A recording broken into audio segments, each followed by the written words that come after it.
Hello everyone, good morning. My name is Dani Pereira Prabha. Today I will explain it sea shipment or marine transportation flow for beginners. This time I would like to talk about the flow of marine transportation. Especially in this topic, I focus on visual cargo. I explained about this topic before, but the style of explanation is not the same this time. Well, here we go.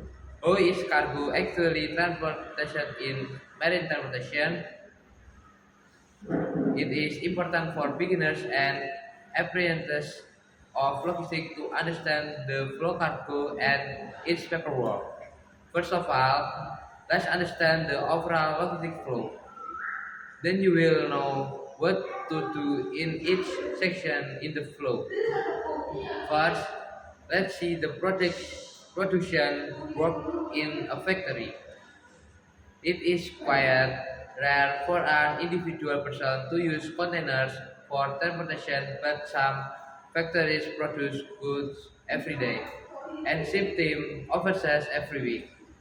Our customers also transport various cargo by marine transportation, including automotive part, frozen food, paper, leather product, cosmetic, scarf, packing material, and so on. Once the key of a completed product is done, a factory shipping representative send a booking to a forwarder. At this time, the followings are informed. Type a number of container, pick update, loading place, unloading place, cut off, ETD, ETA, free time. Based on the information the forwarder prepares special through custom clearance and confirm necessary document. Basically, many customers request a one-stop logistic service which has advantage of having a single contact to complete logistic to a forwarder. And this checking the necessary document is especially important. If any of information is wrong, a cargo cannot pass through custom clearance properly nor board a vessel. In addition, if a certificate of origin has a mistake, a cargo is not allowed for duty reduction. We need special attention for paperwork mistake. To pick up cargo, we visit a container depot to pick up an empty container in the morning of the cargo pickup or in the evening of the day before. Container depots are also referred to as container fan pools. The depot is tagged with loss of use shipping company.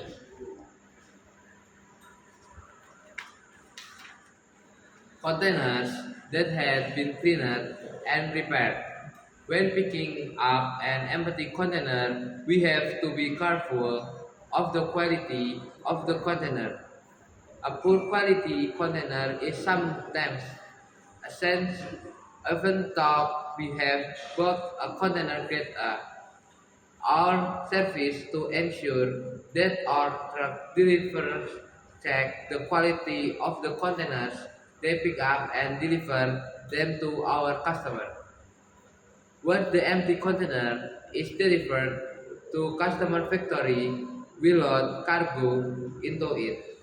A large scale customer may use dozens of containers a day. We calculate the time to load and also manage truck delivery schedule. The container may sink greatly at sea, so it is arrives important that cargo is not moved inside. It must also be latched firmly. The container arrives at a port where it is loaded into a vessel.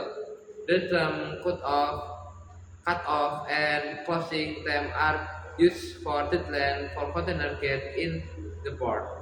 In addition, Container returns means that it is has to go back to port to be loaded on a vessel. Before the container is loaded on a vessel, after a VGM and export custom clearance have to be complete. You have to apply a lot of application before a cargo is loaded into a vessel. A really large number of containers are being collected in the terminal. Therefore, cut-off must be kept because enough time for loading and unloading in port is necessary.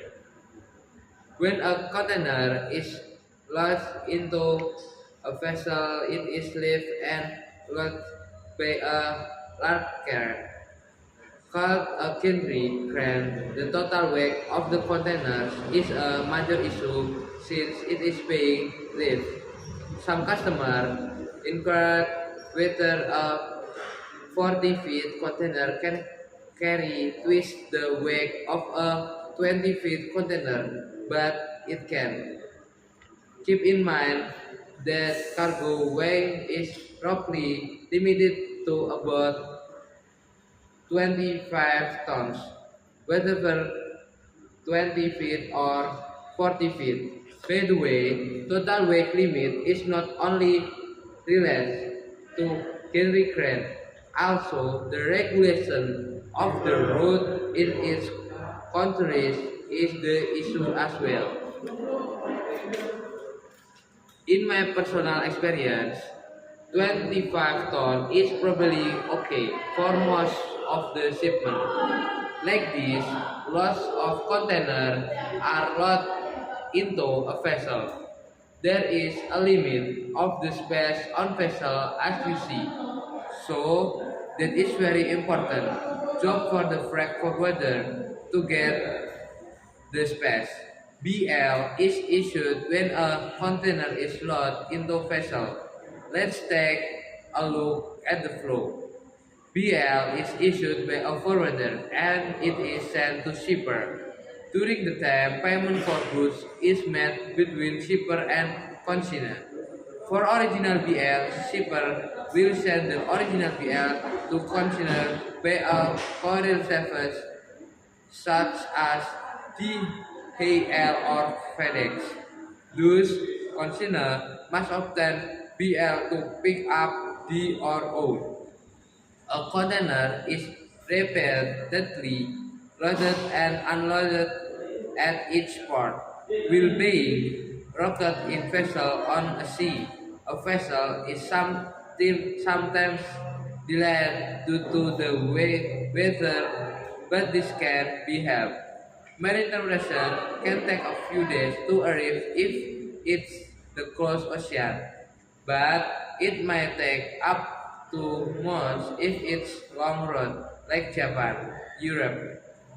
Before vessel arrive to the port, arrival notice issued and sent by an importer forwarder to consignor. Arrival notice has a number of costs such as terminal handling charge and duties, which an importer has to pay. Let's take a closer look at the import process. An importer must be obtained to with a delivery note.